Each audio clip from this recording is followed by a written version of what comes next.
If you remember, I mentioned before that you have these things called categories and tags.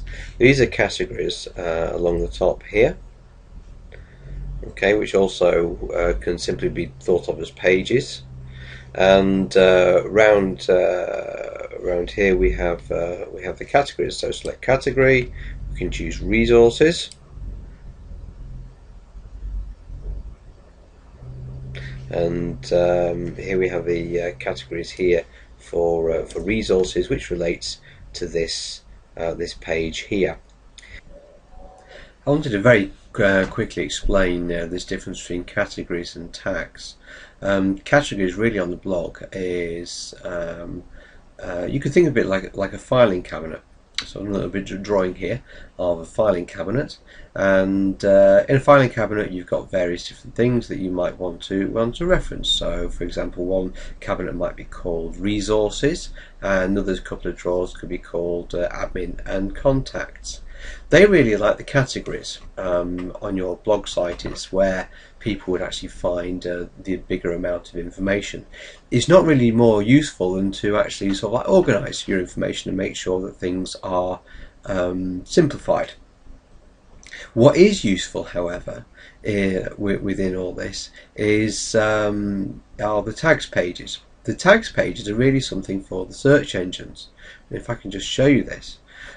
It's a bit like if you open the drawer called resources, and inside the drawer you have got a number of small folders, and those small folders each have a label on them, a tag. So maybe if you were working in school, for example, you would have tags about history or geography. And so that would help you to be able to find things.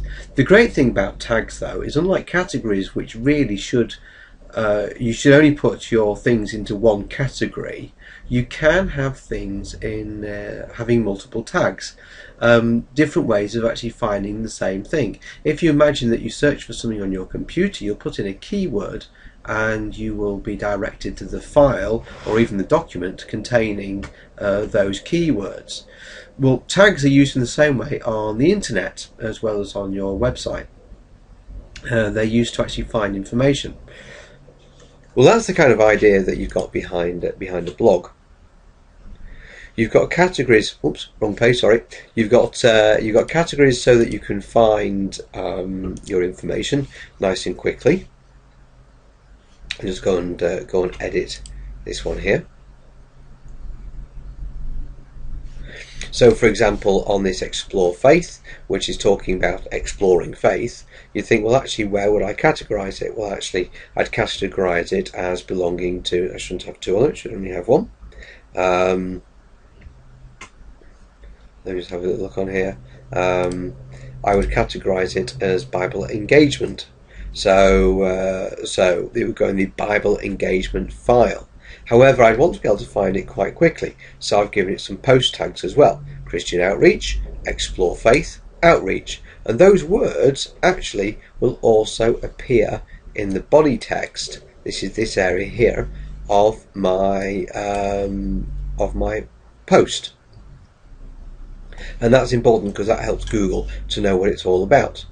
Now, the reason why these things here and these things here need to tie up is because when Google goes and let's say we go up here and we type something like, I don't know, road bike cycling, okay, which I know one of my other blogs has to do with. Well, actually, road bike cycling, you'll find it in the tags page of things. So down here you'll see that road bikes comes up, road bikes is highlighted, cyclists, guide to choosing a new road bike, and the word cycling is relevant, and road bike cycling. So basically every time you're looking, you put these tags into the Google search, they will appear here.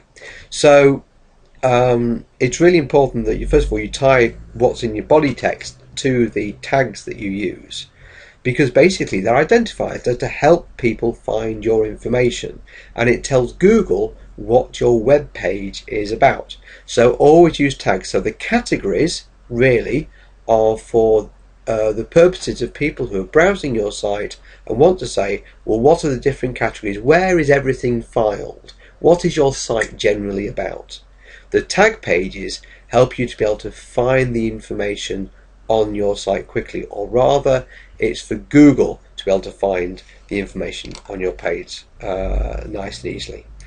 Again, the longer the tag, the better. The longer the keywords are, the better you use. But again, don't worry about keywords at this particular moment in time.